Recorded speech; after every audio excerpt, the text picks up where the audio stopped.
caught in the crossfire. It's caught in the... What's up, guys?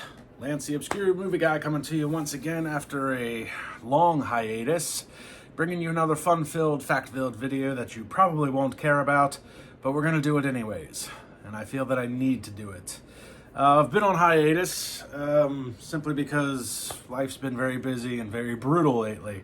I think the last video I did was in relation to Fred Ward's death, and since then we've lost Ray Liotta, James Caan, and Paulie Walnuts.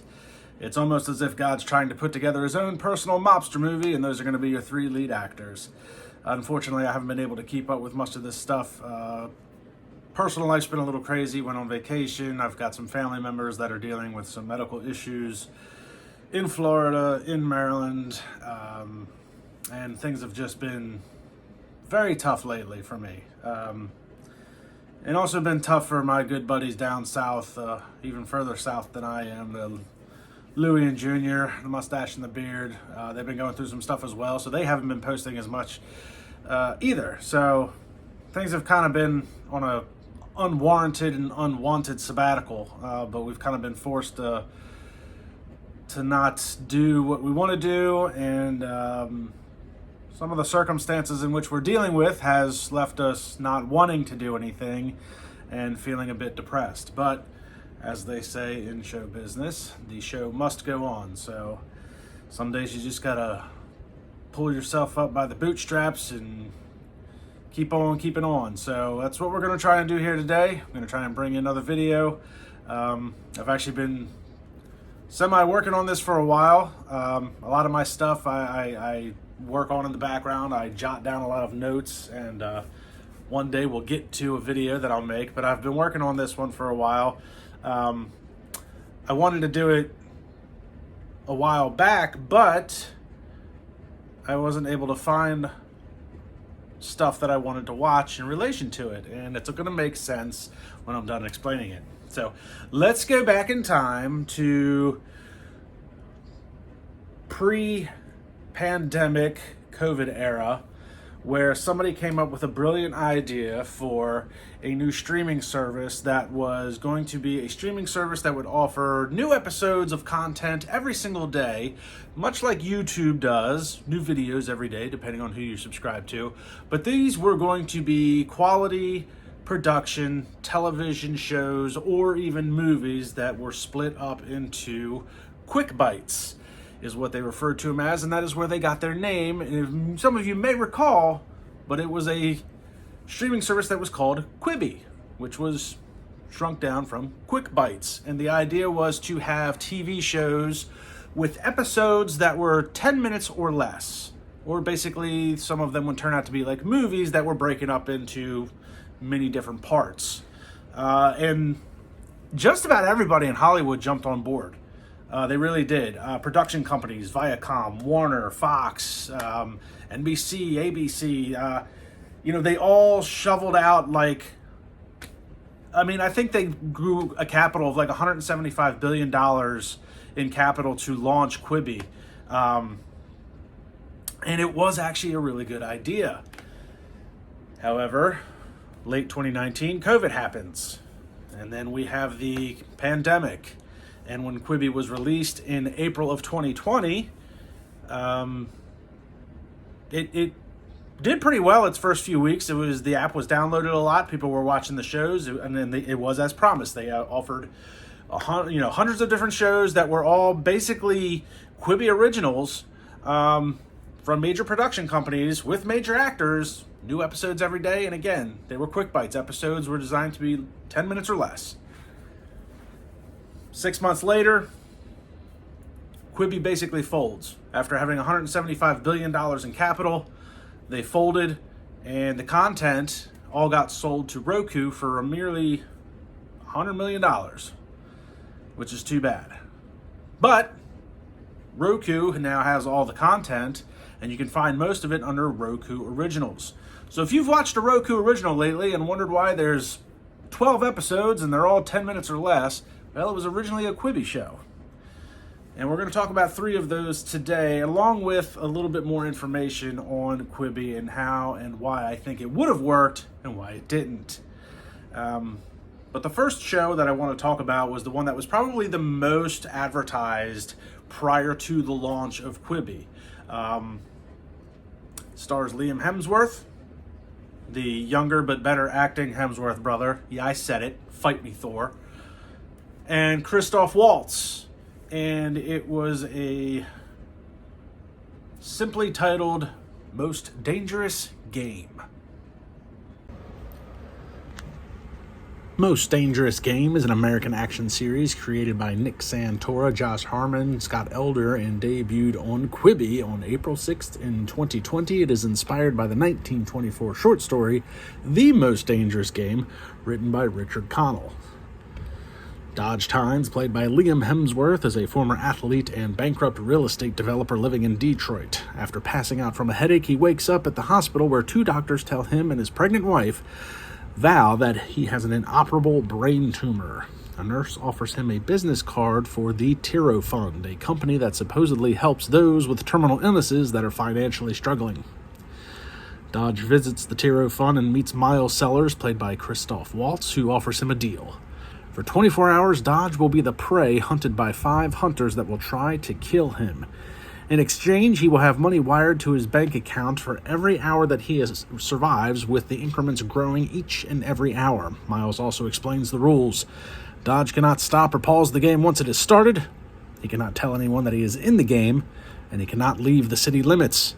If he breaks these rules, the game will never end until he is killed.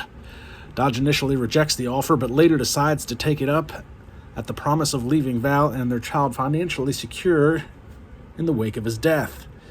The game starts at sunrise at 6:46 a.m. at a diner where Miles takes all of Dodge's belongings except for his medication, an ultrasound of his unborn child, and a phone that Miles gives him that will track his location. It will ring every hour, and for 15 seconds, the phone will send out the location of his whereabouts to the hunters. Now, I really enjoyed this, and I'll say this much. Definitely check this out. If you don't want to watch it broken up in its 10-minute or less episodes, I know back in May, Amazon Prime had it on their stuff, and they had it consolidated together as an actual movie. So I think Prime still has it. If you go over to Amazon Prime, you can look up Most Dangerous Game. It's like a 2-hour and 5-minute movie is how they got it put together, something like that. But I went and did the actual thing. I wanted to see what it was like to watch these as they're broken up episodes. So I did that through Roku. And I won't lie. From a binge standpoint, to sit through episodes that are roughly 5 to 10 minutes long, it gets broken up. It's not that big of a deal. The thing that is annoying is when you binge it throughout the course of a day on your couch, you get a lot of commercials and a lot of ads because everything has to be ad-based these days. Otherwise, nobody's making any money. So, doing it that way in a binge setting where you're on your couch sucks. I do recommend watching this regardless. It's actually a really good show. I'm really into movies like that. Hunting the World's Most Dangerous Game, man. Surviving the Game, Hard Target, Condemned. I'm going to do a whole video on those movies at some point. Again, something I've been jotting down, trying to work on. But it's done pretty well. Now, things to understand when watching Quibi shows is that because you're working on episodes that are compressed and truncated timetable, some of the stuff is not left to a lot of character development or even like plot development. It's meant to try and fit as much as it can into a little bit of time and make it entertaining enough that you want to come back and watch it again. And this would have worked. I really think this would have worked had COVID never happened. And I'll tell you why. Because there's a lot of you that are probably watching this video on a lunch break, in the bathroom, something you're looking for, something to watch that's not going to take too long, that you're not going to get too invested in, and it's over and done with. And we do that on a day-to-day basis. We all do it. We all watch some sort of YouTube video. Fail Army, me, if you're awesome and want to subscribe, be sure to do that. Not to mention hundreds of thousands of other YouTube channels out there where people are putting out, 10 to 12 minute long videos.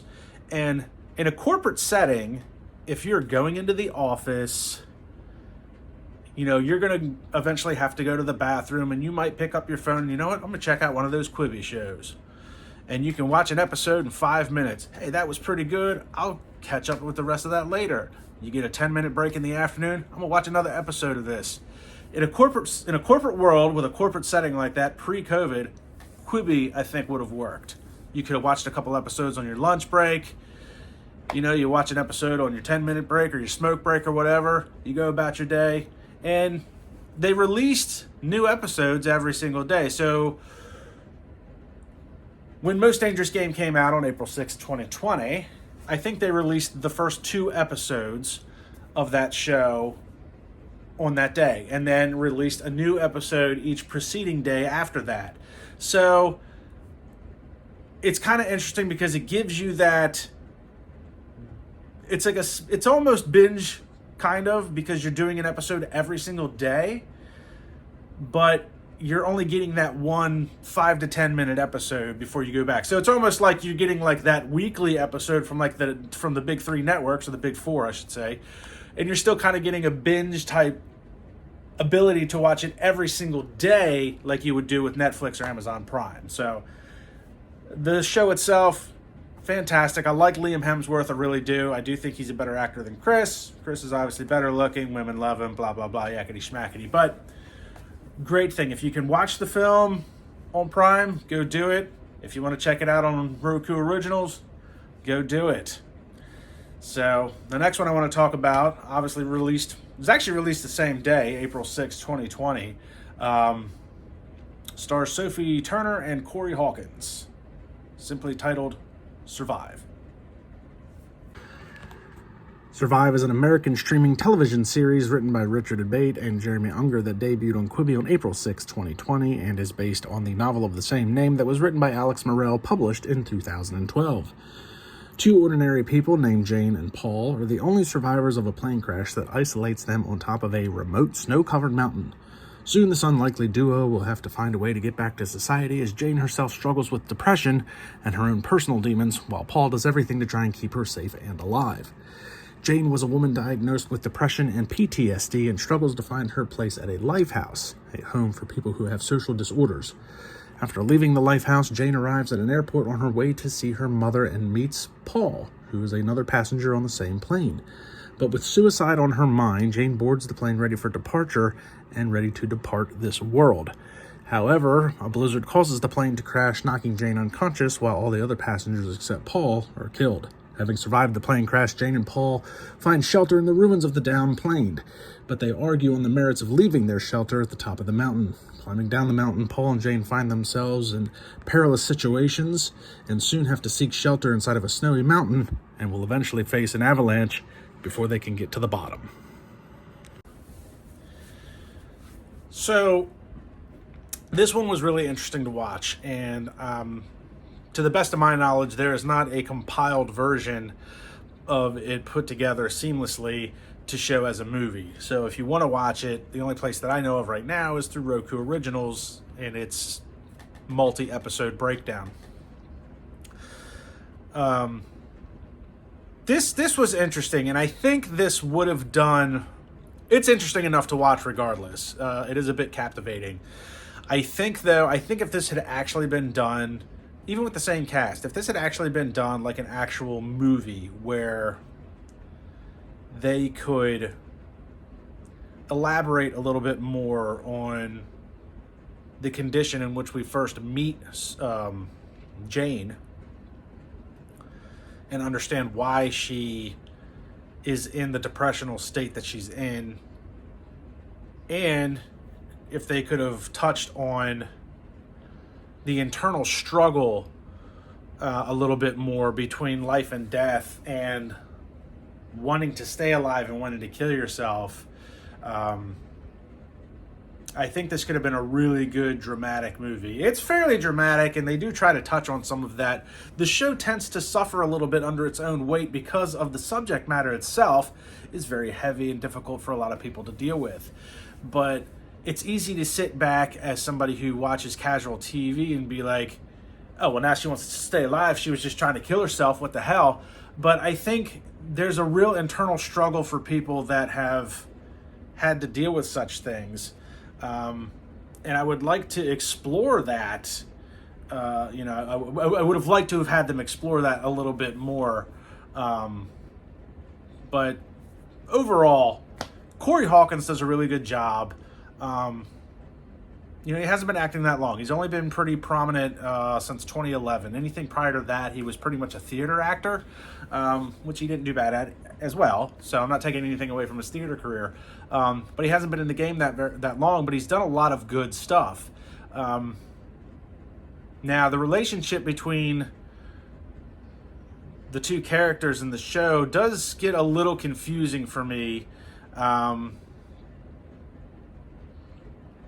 I think it's because of the way it's set up as, again, small episodes that need to try and fit a lot of storyline in to a little bit of time. So there's not a lot of ability to explore subplots or character development, as I've said before. So you kind of get lost in, like, is this a love interest, or is this just a matter of survival? Is this sometimes he flies off the handle. It's like, does he have his own personal demons that he's dealing with?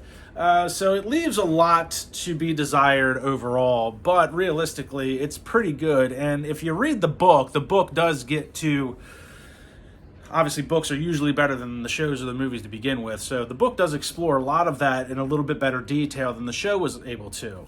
But again, good stuff. Really good stuff. Sophie Turner is a phenomenal actress that, once again, is showing that she should be put into something that is more prominent and more mainstream. Same can be said for Corey Hawkins. He's been in a few big flicks, but not as a main character, and he definitely has leading actor ability.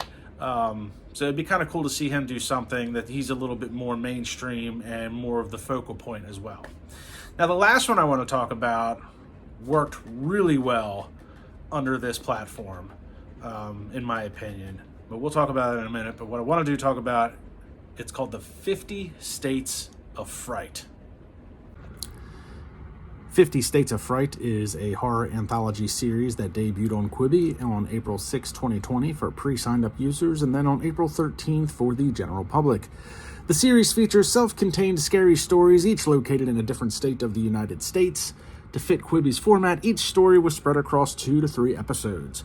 Each story, featured a different cast with many different actors ranging from Ming-Na Wen to James Ransoni, Asa Butterfield, Lulu Wilson, Christina Ricci, and even Ron Livingston, all different characters on different episodes. Now, as far as the actual format for 50 States of Fright, worked perfectly because it's an anthology series, kind of like American Horror Story, but it's only spread out over 2 to 3 episodes, which basically plays out like a short story, kind of like how these things come to fruition anyways. A lot of these stories are based on some sort of urban legend or folklore or something in regards to that city, state, whatever the case may be. Stories ranging from a man that made a prosthetic arm made out of gold for his wife, and then she died of gold poisoning, which is a real thing. And then he had to dig her back up to get the arm and melt it down to pay for his bills. Largest ball of twine apparently eats people. A Sasquatch that was, in Oregon, that was after its own child after it got hit by a car. It's the beauty of urban legend and folklore is there's a fine line between some legitimacy towards the story and then complete obscurity. But because urban legends and folklore are often written about as short stories, it played well into the short episodes of which Quibi worked.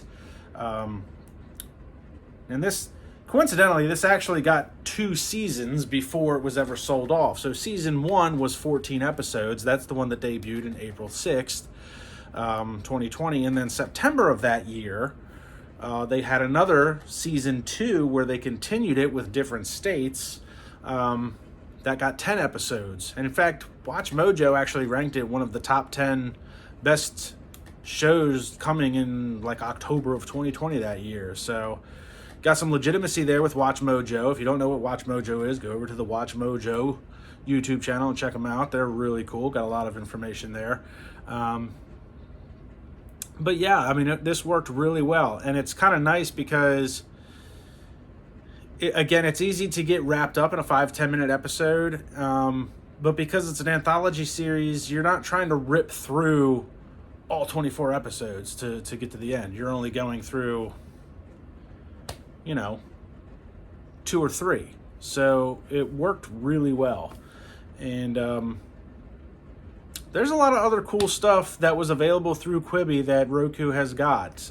There's another one I'm just going to touch on real quick, but there is another variation of The Fugitive, based on the classic, and then the Harrison Ford remake, and then U.S. Marshals was the sequel, and then they did the TV show. But it's a different take. And that stars Kiefer Sutherland, which is really good. But that one's worth watching as well, and I might touch on that in another video. But I will say this for That Fugitive, and it's a completely different take on why he's a fugitive.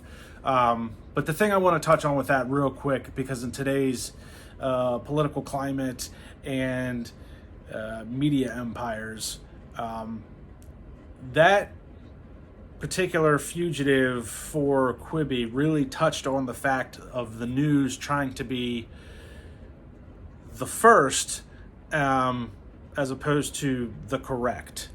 And that is a theme that runs through the course of the show. And it's kind of scary to watch and think that the media is not worried about correct information, proper information, or even truth for that matter. It's who can break the story first, who's got the best information, even if it's wrong, and that plays heavily on that show. So there's that. Not going to really touch on the whole thing because I only do things in 3s. And today we've already done 3. We did 50 States of Fright, Most Dangerous Game, and Survive. So guys, sorry it's been a while. I'm trying to get myself out of my funk and get back to the groove of doing this stuff on a pretty regular basis. So try to bear with me. Try to stick with me, please. Like, subscribe, comment to the video. Please share it amongst your friends and family if you want. And I'll try and get out of my funk and make a new one here hopefully within the next few days. So I'll see you guys in the next video.